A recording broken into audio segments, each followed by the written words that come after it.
Assalamualaikum warahmatullahi wabarakatuh. Bertemu lagi bersama saya di podcastnya Anak Santri. Kali ini kita kedatangan bintang tamu dari Darun Najat 2 Cipining angkatan ke-9. Oke, pada Bang Arsyad silakan memperkenalkan diri.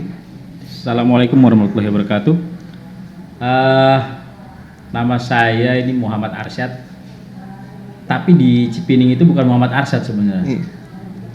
Namanya Arsyad Umar gitu. Karena silsilahnya itu dulu dari kakak pertama sampai ketiga itu pakai nama Umar, nama bapak gitu. Jadi nama aslinya Muhammad Arsyad sebenarnya, bukan Arsyad Umar. Tapi kalau di pesantren Arsyad Umar. Oke, tanpa panjang lebar langsung saja kita masuk ke pertanyaan. Untuk pertanyaan yang pertama, sudah berapa lama Kak antum ini menjadi atlet pencaksilat? Sebenarnya jadi atlet itu lama, udah agak lama. Agak lama. Waktu di pesantren Darun Najat Cipining, kita itu dari sanawiyah kelas 1 sampai kelas 6 itu bener-bener udah dididik pencaksilat ya. Karena di gemblengnya itu setiap hari Jumat seminggu sekali latihan silat. Kemudian ada beberapa hari itu bisa seminggu 3 kali kita latihan silat.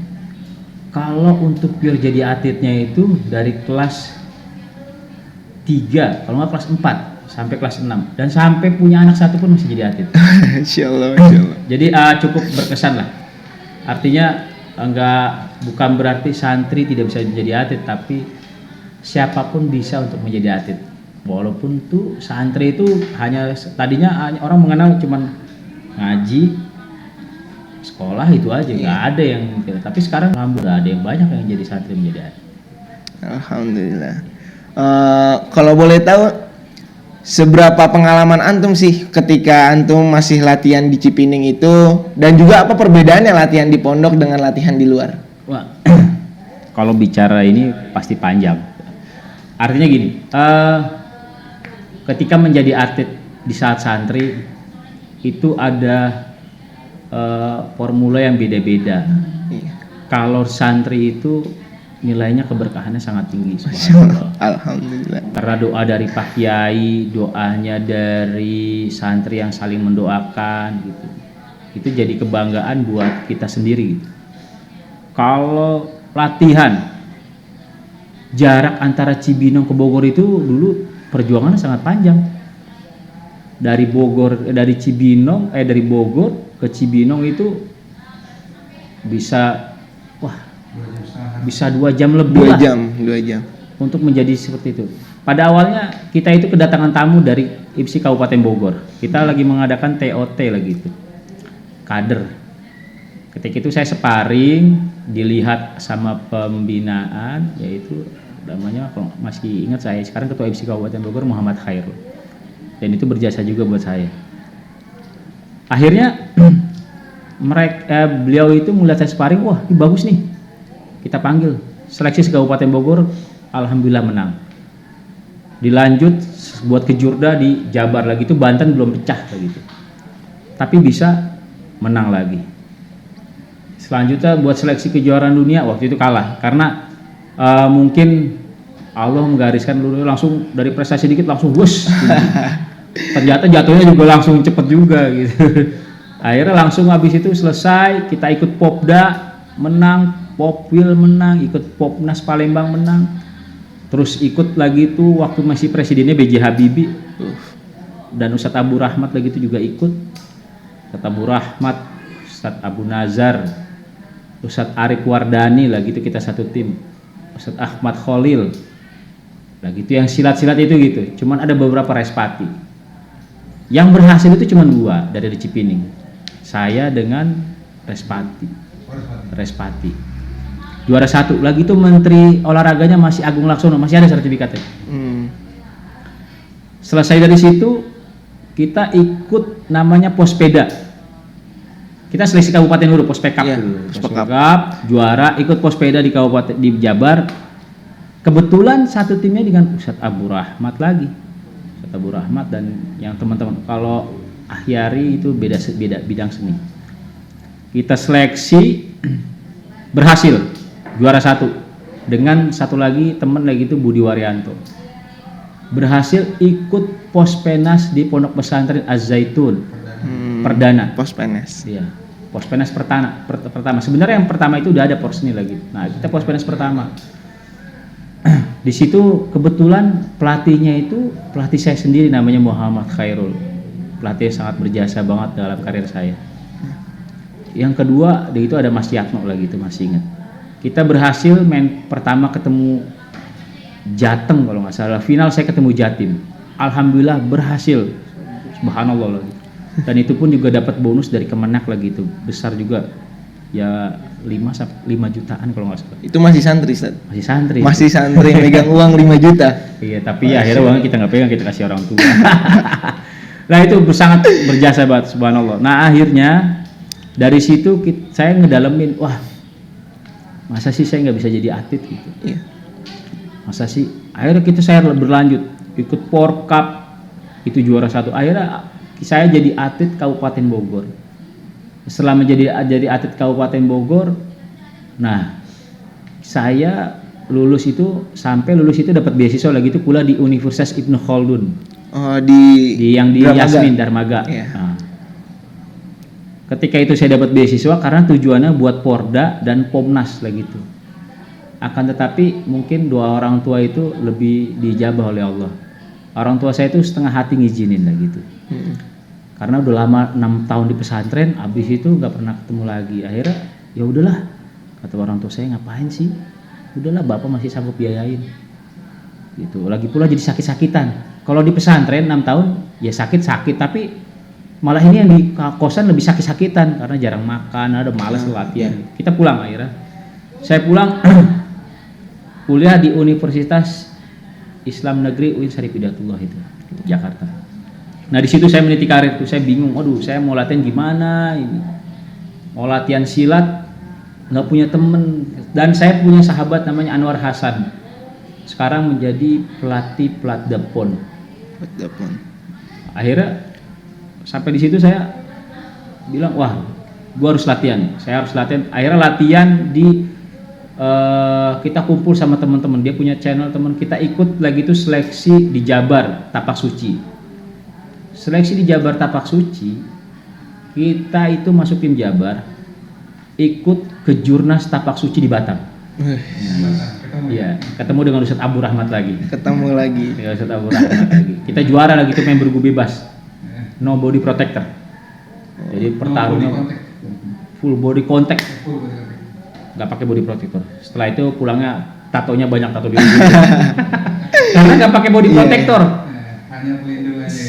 Serem banget ya, aduh, nggak bisa dibayangin lah. Kita pulang kita bingung, aduh, gue mau latihan silat di mana gitu bahasa kasar. Iya. Gue mau harus latihan di mana? Ya akhirnya saya, udahlah, kita kumpulin teman, ketemu dengan atlet DKI, sahabat saya juga Mbak Hilda, ada Halida, teman-teman saya juga itu baik banget, subhanallah. Mereka baik, kita bikin latihan, akhirnya kita latihan, wah. Ketemu dengan atlet Platda DKI, kebetulan ketemu dengan istri saya, tapi saya nggak kenal lah gitu, nggak kenal. Belum kenal. Ya, siapa dia gitu? Iya. Bahasa kasarnya gitulah, nggak kenal. belum kenal. Dan orang-orang lihat, nih siapa sih ini latihan di Padepokan? Lagi itu Padepokan boleh bebas pakai latihan siapa aja. Latihan, wah. Akhirnya ketemu dengan ada senior juga. Teman saya, senior saya bilang gini, "Hei, kamu latihan mulu kayak Abri, nggak ada perangnya," kata dia. Ya benar juga ya, kok latihan mulu nggak ada tanding-tandingnya. Coba latihan di Universitas Negeri Jakarta. Wah, ini saatnya saya meniti karir. Bukan berarti tak kabur, tapi kita hanya ingin menunjukkan bahwa saya ini punya skill, punya kemampuan, dan pasti harus bisa berhasil. Nah, disitulah saya baru ikut seleksi Pekan Olahraga Mahasiswa se-DKI, kalau nggak salah tahun 2004. Langsung saya berpikir kalau saya masuk Platda, kelas C-nya ada yang juara SEA Games, kelas D-nya ada yang juara SEA Games, gimana saya masuk Platda DKI? Kelas E-nya ada yang Bismillah aja lah gitu, Insya Allah. Ikut Pekan Olahraga Mahasiswa DKI, juara 1. ikut Popnas di Bandung, ketemu Ustadz Abu Rahmat lagi. Ustadz Abu Rahmat itu begitu megang masih Banten. Wih. Saya tuh sampai nggak lepas. Dulu teringat waktu pas saya di pesantren, puasa itu paling rajin. Puasa Nabi, karena sekarang puasa, besok enggak, sekarang puasa, besok enggak gitu kan. Karena kata Pak Kiai, saya masih ingat, udahlah, kamu ibadahnya jangan sampai lupa, harus yakin. Harus terus ibadah gitu. Latihan juga terus, latihan terus, ibadah terus. Kita masuk Pomnas, saya ikut Pomnas itu bener, saya laksanain tuh, sholat malam, habis itu besoknya bertanding, sholat malam. Alhamdulillah tuh, Allah tuh ngasih jalannya lurus banget. Terus lurus gitu, sampai final juara. Alhamdulillahirabbil alamin. Sampai kadang-kadang ya Allah ya Rob, ini benar-benar keberkahan dari doa-doa guru-guru saya gitu. Nah, saya Pomnas, akhirnya baru saat itu baru masuk, dipanggil tim Platnas yang buat masuk Asian University. Wah, nama saya ada, alhamdulillah. Barulah kita baru latihan bareng, ketemu istri di Platnas tuh gitu. Oh, berarti ketemunya di Platnas. Sebenarnya ketemunya udah lama. Ketemu sudah lama. Di DKI, cuman baru ketemunya sekarang gitu.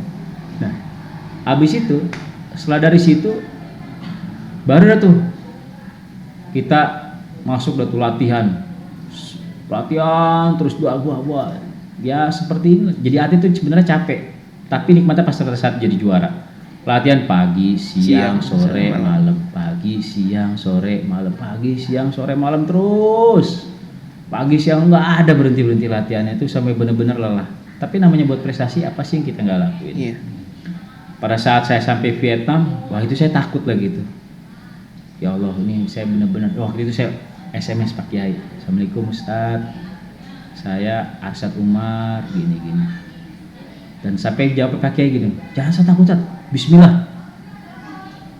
Kamu ingat kamu itu santri dulu, kamu itu harus banggain nama pondok pesantren. Subhanallah, itu sampai pengen nangis lagi itu pada saat, wah ya Allah ya Rob, ternyata Pak Kiai itu masih kenal saya gitu. Dan Pak Kiai itu nggak pernah lupa, benar-benar Pak Kiai itu nggak pernah lupa. Akhirnya wah semangat, walaupun ujungnya kalah, tapi setidak-tidaknya alhamdulillah saya dapat doa keberkahan dari guru saya. Amin Allah. Setelah dari itu langsung yang juara Pomnas itu dijadikan atlet Platdapon. Nah baru ketemu dengan istri tuh berbaur. Kita latihan tuh pagi siang sore malam, pagi siang sore malam, terus latihan sampai prapon di Banten. Kebetulan pas prapon Banten menjelang seminggu dapat musibah, tulang fibula saya patah lagi tuh di sebelah sini belakang. Tapi masih bertanding lagi. Walaupun kalah ya udahlah, ikhlas, memang bukan rezeki saya di sini. Dan akhirnya setelah dari situ selesai,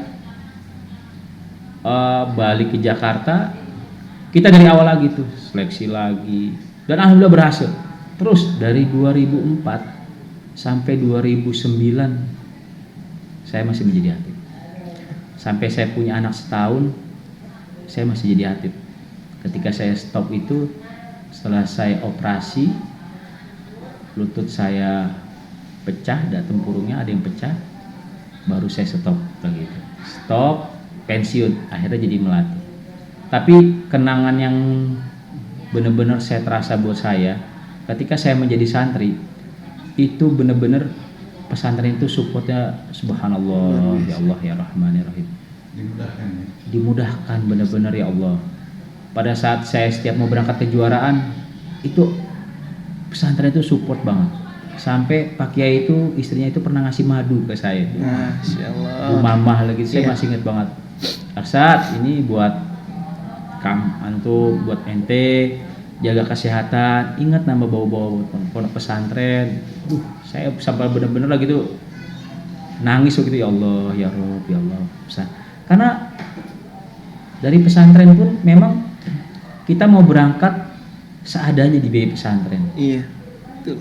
Mau gimana agak susah. Akhirnya kita cuman bawa nasi, mau latihan ke Cibunong, kita siang berangkat latihan jam 4, kita berangkat jam 12. Belum sempat makan, kita bawa nasi, beli bala-bala, makan di Bunar. Di musola habis sholat zuhur, makan di Bunar, jalan. Benar-benar tersiksa.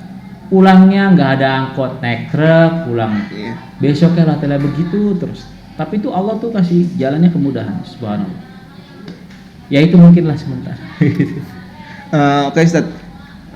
Kan dengan perlengkapan yang sangat memadai, bahkan dulu itu pasti belum ada matras. Gimana sih cara antum buat latihan sampai bisa untuk ke Popnas bahkan? Ya. Jadi ini yang sebenarnya yang tadi saya bilang unsur berkahnya itu subhanallah, terus benar-benar supportnya pesantren ya hanya sekedar itu, karena dulu Darun Najat Cipining ya nggak ada matras, kita latihan di lapangan, lari-lari juga di lapangan, tidak ada pelatihnya itu ketika sudah kita masuk camp, untuk kita dibalikan ke sekolah masing-masing. Itu sekolah masing-masing kita latihan mandiri.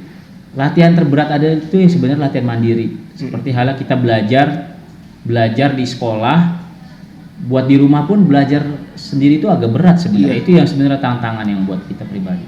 Akhirnya saya latihan mandiri terus, latihan mandiri, latihan sapuan, latihan apa, semuanya kita latihan mandiri tanpa pelatih di pesantren. Paling hanya teman mau support, wah begini, ayo harus begini, paling hanya seperti gitu. Pelatih buat sekarang ini nggak ada gitu. Makanya nilai-nilai pesantren itu benar-benar subhanallah berkahnya bagus. Masya Allah. Di sini pun di Jarum Pesantren juga nggak ada namanya pelatih, hanya mudabir saja. Iya. Yang membantu buat melatih, karena mudabir itu belajar juga dari orang-orang luar. Iya. Selebihnya nggak mungkin pesantren tiap hari ngambil pelatih, nggak mungkin. Dan diambil dari mudabirnya aja. Dan itu nilai-nilai keberkahan gitu. Karena bener-bener doa pasti ya segalanya. Nggak mungkin nggak ada yang bisa kalau doanya itu pasti segalanya. Dan itu benar-benar terbukti dan terjawab. Bisa jadi atlet, bisa jadi gara-gara jadi atlet dan doanya dari guru-guru saya, alhamdulillah bisa punya rumah, bisa punya ini, punya itu. Nilai-nilai keberkahannya ada, asal istiqomah aja. Oke. Pertanyaan selanjutnya, apa sih Ustaz lawan terberat antum ketika antum sudah berada di gelanggang? Lawan terberat ya adalah diri sendiri. Iya. Kalau menurut saya lawan terberat adalah diri sendiri. Kita itu bisa tahu hati kecil itu udah terbaca. Karena kalau saya pribadi ya, setiap pertandingan saya buat kesalahan, patah hati kecil pasti lu kalah. Hati 2 menit itu nggak bisa dibohongin. Iya, gitu, betul. Saya ngelakuin yang salah pasti, aduh ya Allah, ya kalah deh. Makanya itu yang harus kita lawan, kita harus program diri sendiri. Yang terutama tuh ibadahnya benar-benar dah. Kalau kita pelatihan terus tanpa ibadah juga, jadinya itu cobaan buat dia prestasi bagus terus ibadahnya nggak ada, sama aja bro. Tapi itu harus stabil, karena itu bisa membantu buat diri kita. Pengalaman yang terbaiknya itu ya itu, karena berat, jujur aja berat. Jadi atlet itu bebannya mental tinggi. Satu, belum terbayang-bayang oleh cedera. Iya. Yang kedua, beban dia harus punya target, harus berhasil medali. Yang ketiga, kalau dia nggak berhasil, karirnya pun akan terhambat. Jadi mau menjadi atlet atau menjadi pelatih itu bebannya sangat berat. Bagaimana cara mengatasi itu? Ya harus dengan ibadah. Ibadahnya rajin, terus kita berbuat baik sama orang gitu. Siapa tahu, ini pelajaran dari saya, kita berbuat baik sama seorang, bisa jadi orang itu teringat dengan kita pada saat sholat atau gimana. Iya. Bisa jadi, ini pengalaman pribadi saya. Saya tuh suka tiap pagi tuh suka nggak lupa tuh ngasih A, B, C gitu. Saya ini berdoa, siapa tahu doa kalian itu, doa ente semuanya nanti diijabah sama Allah. Siapa tahu aja dia pada saat sholat, oh ya, gue mau doain dia. Ya Allah, ya Rob, berikanlah keberkahan kepada misalnya Ustadz A. Tahu doa dia dijabah Allah. Kita nggak tahu itu rezekinya itu, tapi bisa jadi rezekinya itu bukan ke kita, tapi rezekinya itu bisa jadi ke anak kita, ke istri kita, ke orang tua kita. Jadi nggak langsung tuh Allah memberikan rezeki. Begitu pula juga waktu saya pada saat menjadi atlet. Pada saat menjadi atlet, bingung sama teman-teman ini selalu support. Karena di pesantren itu, setiap anak mau prestasi itu pakai pasti berdiri. Ini ada santri kita akan mengikuti kejuaraan A, B, C, D gitu misalnya. Marilah kita doakan karena santri ini membawa nama baik pesantren. Al-Fatihah. Wah itu sampai ya Allah ya Rob itu. Betul Tat. Terus sampai itu kita ya Allah, santri itu bukan 1-2 tapi ratusan. Yang didoain cuma hanya 1 orang. Masa iya dalam sekian ratusan itu tidak ada orang-orang yang soleh? Insyaallah. Dan dijawab, dan itu sampai Allah ya Rob, saya tuh sampai nangis ya Allah, benar-benar ini jadi apa namanya ya, buat Pak Joni. Akhirnya kita saya semangat, dan itu terbukti pada saat saya kejuaraan Gubernur Cup gitu. Karena saya selalu minta doa sama orang tua saya, ke guru-guru saya.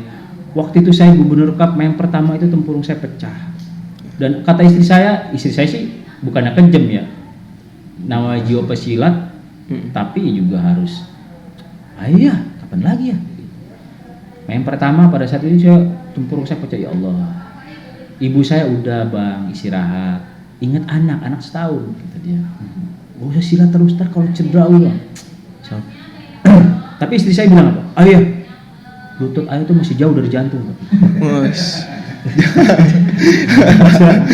Berarti bukannya apa-apa.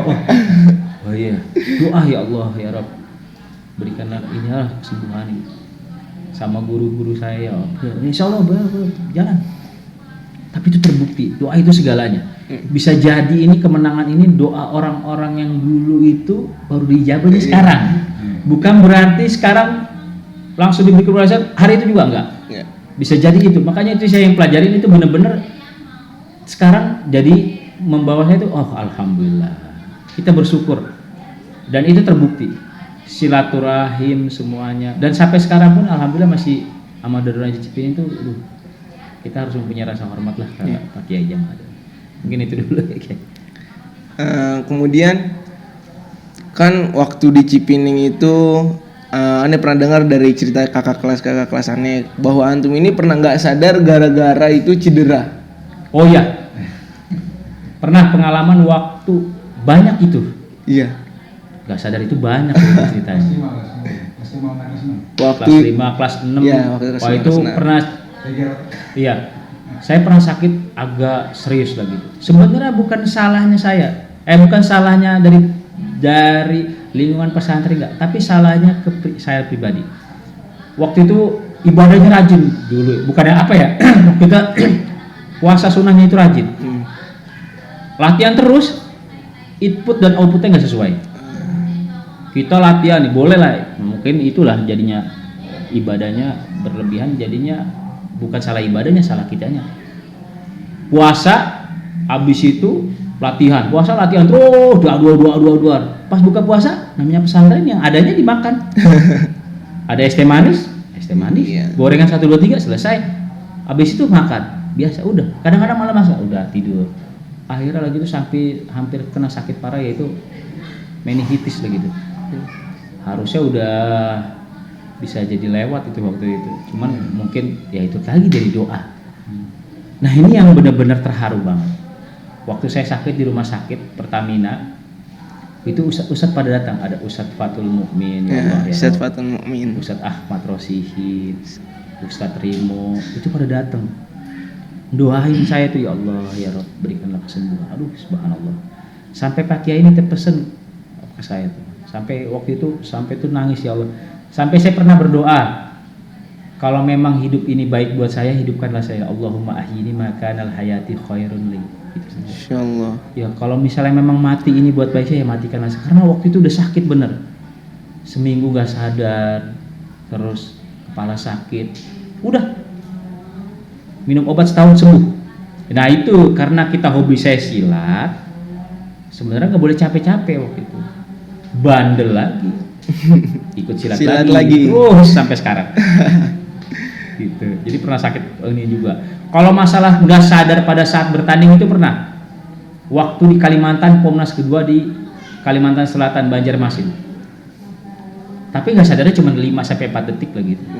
Ditendang nggak sadar. Bangun-bangun, kelep dalam hati, bangun lagi. Harusnya mau gue sebangun. diskualifikasi musuh. Oh, iya. Tapi karena nggak sanggup, gue balas tuh, gitu. Akhirnya jadi bawah dan tatonya akhirnya saya KO di situ, nggak kuat. Terus yang kedua, pernah juga nggak sadar waktu itu saya ke Jurnas di Surabaya. Waktu itu anak saya masih 3 bulan, geger otak ringan. Ketemu namanya Dani, itu anak pelatnas juga, temen juga sih sebenarnya. Ditendang belah sini, dos. Ternyata 3 hari tato saya ada di rumah sakit Siloam. Ternyata saya tidurnya udah 3 hari gitu katanya. Dan istri saya udah nangis, ya Allah ya pulang ya gini. Dan pelatih saya nggak ngasih kabar. Tapi setelah sehari baru saya dikasih kabar. Kalau saga sadar silat juga ada. Gitu. Tip untuk selanjutnya, pesan dan kesan untuk santri yang ingin benar-benar melanjutkan karirnya atau cita-citanya menjadi atlet silat untuk membanggakan pondok pesantren dan membanggakan negeri kita Indonesia. Yang pertama, jangan lupa hormati orang tua kalian dan guru kalian. Ya, betul. Itu yang terpakai pada saat saya ngaji Kiai Haji Nuruddin Siddiq almarhum. Gimana ilmunya itu tidak sampai. Setiap guru pasti mendoakan muridnya, ya Allah ya Rob, jadikanlah murid-muridku anak yang soleh dan solehah. Tapi setidaknya itu murid banyak yang kurang bagus juga. Akhirnya muridnya bilang apa? Ustaz apaan sih? Ustaz apaan sih? Ketika gurunya memberikan ilmu, tapi dan memberikan doa ke muridnya, tapi muridnya itu malah menolak. Gimana ilmu itu sampai keberkahan? Iya. Itu harus ya, itu muridnya mendoakan Gurunya. Jadi ilmunya itu turun dan dipakai dia menjadi ilmu yang bermanfaat. Jangan lupa, kita yang pertama itu adalah doa buat orang tua pasti kita doain kita tiap hari. Itu yang penting. Yang kedua, guru kita, siapa yang bisa ngedidik kita sampai sekarang ini nggak bakal kita bisa jadi. Termasuk guru-guru SD kita, nggak bakal kita bisa baca kalau nggak ada guru SD. Kita tuh nggak bisa lihat komputer ABCD. Iya. Kita nggak tahu tuh huruf ABCD ada ini Budi kalau tanpa guru SD kita. Iya. Apakah karena kita ingat dengan guru SD kita? Nah, itu yang jadi pertanyaan. Karena itu yang jadi terpenting. Cikal bakal ususnya sebenarnya guru SD, termasuk dengan guru-guru pesantren kita. Kita harus doain. Saya alhamdulillah kita harus istiqomah. Saya tuh alhamdulillah istiqomah. Saya selalu ngedoain guru-guru saya. Artinya kita tawasul itu menjadi keberkahan buat kita. Yang ketiga, tetap berlatih. Jangan menjadi alasan atau ini saya nggak bisa latihan, saya nggak bisa nggak hanya silat misalnya, basket atau apa, itu bukan jadi batu sandungan. Pesantren itu dibilang lengkap, memadai, ya kita harus nikmati. Rasa syukur itu harus tinggi. Nggak ada menjadi atlet, nggak ada patching, ya latihan tetap shadow, sparring bayangan. Nggak ada track buat lari, ada kita bisa lari keluar.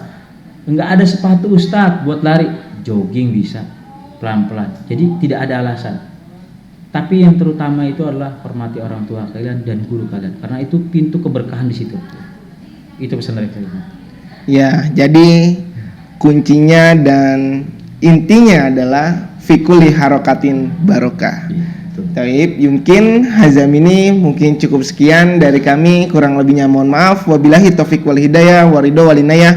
Wassalamualaikum warahmatullahi wabarakatuh. Waalaikumsalam warahmatullahi wabarakatuh. Terima kasih. Insyaallah. Sudah.